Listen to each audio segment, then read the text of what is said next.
started with a big bang. Sitcoms have been all the rage for quite a while, whether it's Seinfeld or Friends or How I Met Your Mother or even The Office. And oh boy, the fandoms are pretty divided and faction. Most of us have one sitcom that's our favorite and that we absolutely swear by. And chances are that if you ask like 10 people what their favorite sitcom is, more than one will reply with The Big Bang Theory. Which is totally justified, because imagine a sitcom having such a legacy that it gave rise to spin-offs and then spin-offs from spin-offs. Clearly, people are still invested in Sheldon and Co. Was it a smooth ride though? Oh, absolutely not. TBBT has had its ups and downs. So today I'm going to go right back to where it all started, how this show became a huge global hit, what controversies it faced, and most importantly, I'll break down that final episode, because let's be real, we haven't cried in a while, guys, have we? So with that, let's get started. What are we doing here? I don't know what you're doing, but I was about to insinuate that I had coitus with Raj's mother for $1. Why is everyone still talking about the Big Bang Theory? That's a tough question to answer because, wow, there are so many reasons.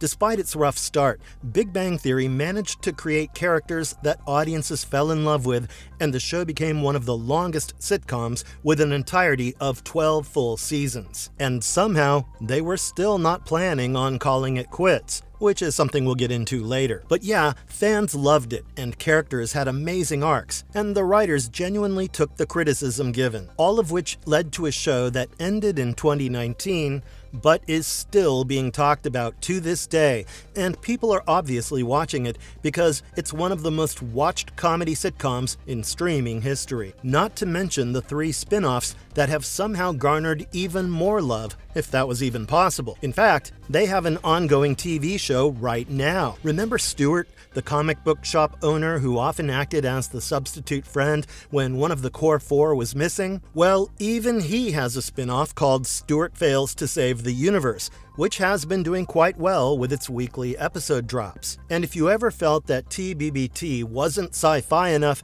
then this will be right up your alley. From world-ending devices and explosions to dimensions and alternate realities, Stuart Fails to Save the Universe embraces it all. Plus, you'll get to see a whole bunch of familiar faces. You've got Stuart's girlfriend, Denise, Sheldon's rival physicist, Barry Kripke, and of course, Bert the geologist. But if you do keep watching, some more familiar faces will show up. No pennies for my thoughts, though, if you get the hint. He grabbed my finger. Oh, he's smiling. I'm doing it. How did the Big Bang Theory begin, and what is the show based on? All right, so it all started back on September 24th, 2007, when the Big Bang Theory first premiered on CBS. We all know that it was created by Chuck Lorre and Bill Prady, and they didn't want to do what all the other sitcoms were doing. Back then, most sitcoms were revolving around families and friends and home situations. Or they were romance sitcoms, where everyone in the group hooks up with everyone else. Lorre and Prady wanted something a little different, and they found their perfect inspiration. Nope, it wasn't a book or a movie or any kind of adaptation. It was completely original and based on the nerd culture that had risen like crazy back then. People were collecting comic books, playing video games, and going to Comic-Cons and stuff. So our dynamic duo decided that they would create a sitcom where the main characters would be theoretical physicists, engineers, neuroscientists, comic book collectors, gamers, and the like. Basically just full-on nerds. Except these ones do eventually get the girls. And hey, it helped that Bill Prady, the co-creator, actually had quite a bit of real-life experience having worked with programmers and engineers before coming into the TV world. This show also served as the perfect outlet for people like me, who loved science and wanted a place to belong. In fact, you could enjoy the show even if you understood nothing about science, and that was the whole appeal. And before we knew it, Sheldon and his friends became our Professor Protons. Howard probably renewed the dream of being an astronaut in countless children. But here's something you probably didn't know. Remember the pilot of the show? The boys, Sheldon and Leonard, meet their next-door neighbor Penny and invite her over for food. Which, by the way guys, was all real. Every single bit of food they had on the show and they had a lot, was real and carefully cooked by the prop master. Props to them. But anyway, what if I told you that they had actually shot a whole different pilot episode which was never aired because audiences gave negative responses? Yep. You see, the original pilot had a lot of differences. Raj and Howard weren't there. They had a female scientist instead who was this romantic rival of Sheldon's, and it seemed like Sheldon was actually sexually active, which all sounds so wrong for the pilot. But the biggest difference, which was the main reason for the rewrite, was the female lead. And no, it wasn't Penny at all. Instead, there was a character named Katie, played by Amanda Walsh, and unlike our beloved sweet country cowboy farm vibes Penny, Katie was harsh and rude and abrasive, and audiences did not like her one bit. Not just because of how she was, but more specifically because of how she treated our male leads, Sheldon and Leonard. Brady himself said, "In the first pilot, the female character is kind of rough. She's dangerous in a way, and wasn't very nice to the guys." And Laurie confirmed this by saying, "Yeah, the audience hated her. We didn't realize early on that the audience viewed them as children. They were very naive and childlike, regardless of how intelligent they were. They were very vulnerable, and the audience didn't want a toxic presence around them. That's why we rewrote Katie to become Penny, and made her much more charmed by the guys and kind to them, as opposed to a woman who would take advantage of them." And though I will say that the decision to make all our scientists that childlike and immature wasn't my favorite, the addition of Penny was perfect. I honestly can't imagine the show without her.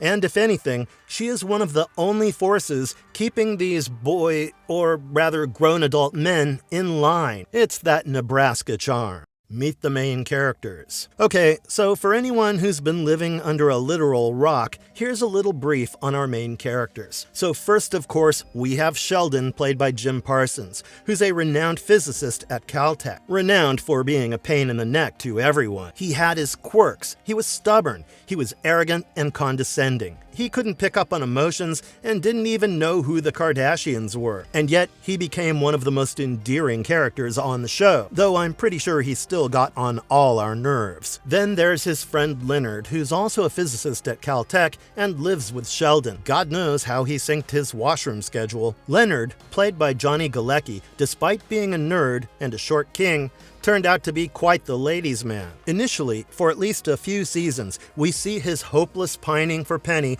who was definitely out of his league. I still don't know how he finally landed her. But one thing is for sure, Leonard is a pretty solid and loyal friend. And that Penny he was pining for was played by Kaylee Cuoco. From the very first time you see her, you know this girl is going to change this friend group forever. And in the best way possible. She moves to California to fulfill her dream of being an actress, while also working at the Cheesecake Factory and eating free food from Sheldon and Leonard. And despite all the setbacks, Penny does eventually find her own path in life, and low-key kills it. And yes, Penny and Leonard end up together, though I still think she could do better, and so did Leonard's mom, I guess. Then we've got our two besties, Raj and Howard. Raj was actually based on one of the programmers Brady knew, and he was a particle astrophysicist. The catch is that he couldn't speak in front of women, and that led to some awkward and hilarious antics, especially after Penny entered the friend group. And Raj was played here by the charming and handsome Kunal Nair.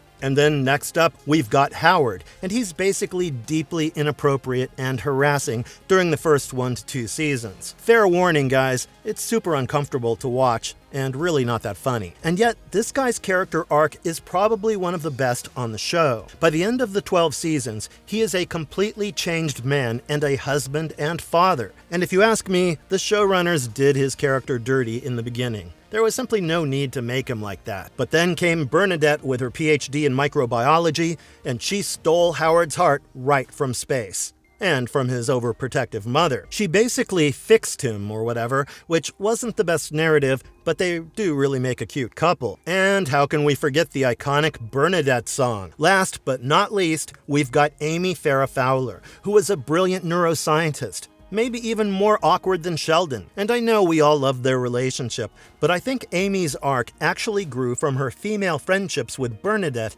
and especially Penny, who became her bestie and maid of honor. And that's the main cast. Why did the show become so popular? We've got to remember when the show came out. Its popularity was all because of timing. When it was released back in 2007, superhero movies were just starting to blow up, with Iron Man in 2008, and Comic-Cons were growing into this mainstream phenomena, and The Big Bang Theory absolutely rode the coattails of this geek wave and became bigger and bigger with every season. Hell, it probably introduced many people and younger kids to Star Trek and Spock and Bill Nye the Science Guy, and loads of people got into Doctor Who post that with all the billions of TARDIS references. And I think that's another big reason for its popularity. It had such a cultural impact. Like the way Friends gave rise to so many running jokes, like "How you doing?"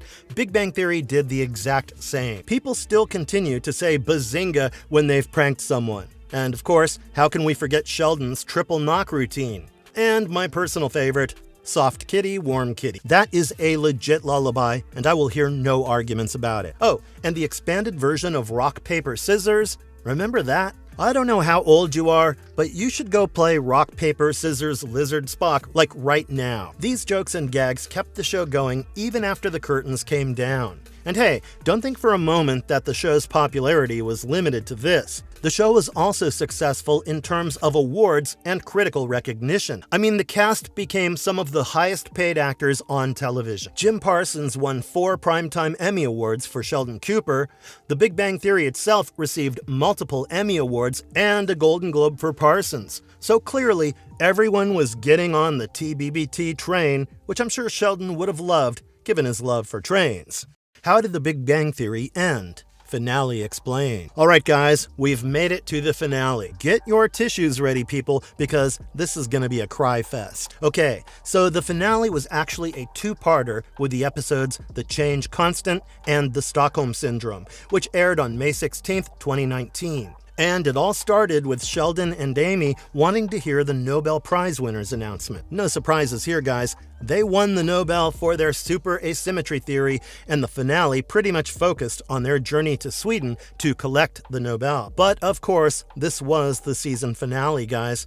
You had to have a big surprise. And when we see Penny puking all over the place, you best believe we know what's coming up. Leonard is going to be a dad. This came as a pretty big surprise, especially since Penny was pretty sure about not wanting to do the whole motherhood thing. And I was okay with that decision because I think shows need to learn to let female characters exist without making them mothers or having a whole pregnancy arc. Not all women want that future, and that's okay. But I guess a season finale must have either a marriage or a death, or someone moving away, or a baby. And they went with baby. The cat eventually was out of the bag when Penny kept going to the bathroom on the plane, and Sheldon thought she had something viral like a stomach virus. But when she reveals she's pregnant, all Sheldon has to say is, "You're right, I can't catch that, ouch." That is kind of mean. And the rudeness just gets worse when he says, "Any idiot can get pregnant." The group is pretty done with him by that point, and he's still oblivious to the pain he's caused Penny. Now, meanwhile, Bernadette and Howard have already crossed all your typical checkpoints of marriage, child number 1, child number 2, all of it. We even saw them get through the death of Howard's mother when actress Carol Ann Susie died in 2014. So the finale didn't bring any big changes for them. Instead, just simple parenting trouble as they had to leave their children in the hands of Stuart, which was obviously driving them crazy. Then there's Raj, who was having a whole thing with Anu, and they were basically set up by their parents for an arranged marriage. But then Anu was moving to London. And we all know Raj, desperate to find love, he was contemplating a proposal to Anu before she left, because an airport proposal is like every rom-com ending Raj loves. But that would also mean he'd have to leave California. A baby and a move? Whew, yikes, lots of changes. Fortunately, by the end of the finale, Howard and Raj have a heart-to-heart, and Howard tells him that there's someone better out there for him. And by out there, he meant in California. So no moving for this couple. Yes, I mean Raj and Howard. On the other side of things, Amy finally drills some sense into Sheldon's head, and Sheldon realizes the hurt he's caused. So what does he do? Oh, nothing much. Just gives only the most emotional Nobel Prize speech ever as he asks each of his friends to stand up and glazes them to the moon and back. But most importantly, that speech symbolizes exactly how much Sheldon had grown over the last 12 seasons. Same for Howard and Raj, honestly. Raj finally gave up on the desperate bid to find love and accepted that true love would find him instead of the other way around. And the final scene, my favorite, was the whole gang back at Leonard and Penny's apartment eating takeout one last time. Well, I shouldn't say one last time, because they probably shared a whole bunch more dinners there. We simply weren't there to see it. And that's the beauty of a sitcom finale. Life goes on, even without us there. What's interesting is that there weren't any plans on canceling after 12 seasons. In fact, many people hinted that more seasons could have come. Kelly Call, who is the president of CBS Entertainment, had herself said that the network was hopeful for a 13th season. Then Mayim Bialik said, "I have nowhere else I'd rather be. I can't speak for anyone else, but this is the best job I've ever had. If it were up to me, I'd make the decision right now." But I think Johnny Galecki somehow knew things would end. He said, "We think season 12 will be it. Anything beyond that, we're just thinking about the very tearful wrap party we'll have." Even Kaylee Cuoco said, "I'd be happy to go as long as we can, but I would like to go out on a high note. I'd prefer to go out while we're doing well." And then came the official announcement from Warner Brothers Television, CBS, and Chuck Lorre Productions, saying, "We are forever grateful to our fans for their support of The Big Bang Theory during the past 12 seasons. We, along with the cast, writers, and crew, are extremely appreciative of the show's success and aim to deliver a final season and series finale that will bring The Big Bang Theory to an epic creative close." And why did it end? Well, it was solely the decision of Jim Parsons, who decided not to continue after season 12. He wanted to move on to other projects and truly felt like the show and the character had run its time. Honestly, I don't fault him one bit for leaving. He gave the show 12 glorious seasons, and that's more than a lot of other actors have given. Good thing is we do still see him at times in young Sheldon.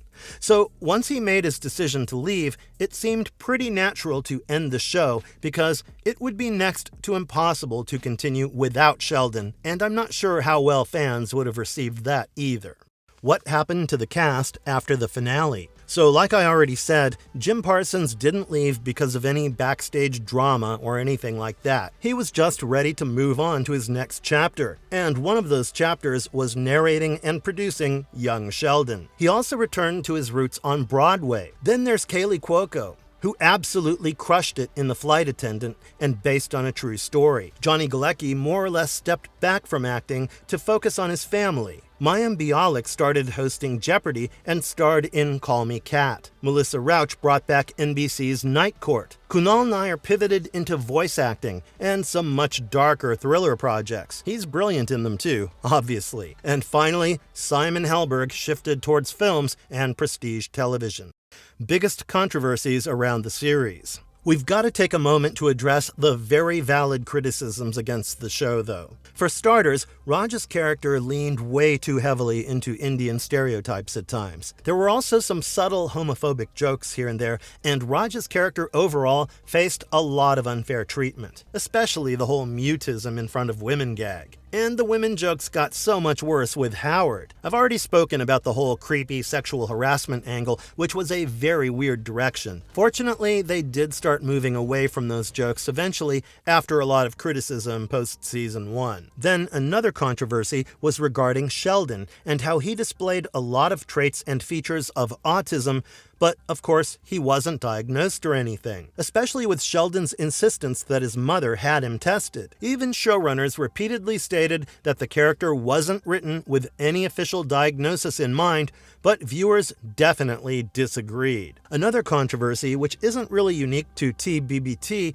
is the whole laugh track debate. I'm definitely on the no laugh track team because it's just unnecessary and treats its audience as children who need to be given cues when to laugh. If your jokes are funny, then people will laugh regardless, and that's what Brooklyn Nine-Nine and The Office do so well. But during TBBT, laugh tracks just were a thing. Almost all the sitcoms had them. especially those that were filmed before a live studio audience. Finally, there was also some criticism that the show made geek culture itself the joke and leaned into a lot of stereotypes here too, which is partly true. But we can't deny the impact it had in amplifying geek culture. Overall, yes, it had its missteps and controversies, but if you ask me, I think it always tried to rectify itself and move in the right direction. And the final result is still celebrated and watched by so many. Behind-the-scenes facts. Now, as for the behind-the-scenes facts, we've already talked about the unaired pilot, but did you know that there were quite a few salary problems and negotiations? Well, for starters, the core cast had somehow negotiated their salaries to a whopping, staggering $1 million per episode. But even more importantly, when the producers weren't paying Bernadette and Amy's actresses, aka Mayim Bialik and Melissa Rauch, evenly as the rest of the main cast, the others actually agreed to take a pay cut so that they could get raises. And that's the solidarity and chemistry that translated so well on screen. Another very interesting behind-the-scenes fact is Chuck Lorre's famous vanity cards at the end of the episodes. Ever seen one of them? They were basically these random text cards that mostly had nothing to do with the episode itself, but were Lorre ranting about stuff. Sometimes they were his opinions or reflections. Sometimes they were about the show, and other times they were just about himself. If you want to read some of them, just go and Google Big Bang Theory vanity cards, and you'll find a whole bunch of them. In fact, he did it for all of his productions, not just TBBT. What came next after the Big Bang Theory? Now, this is my favorite part.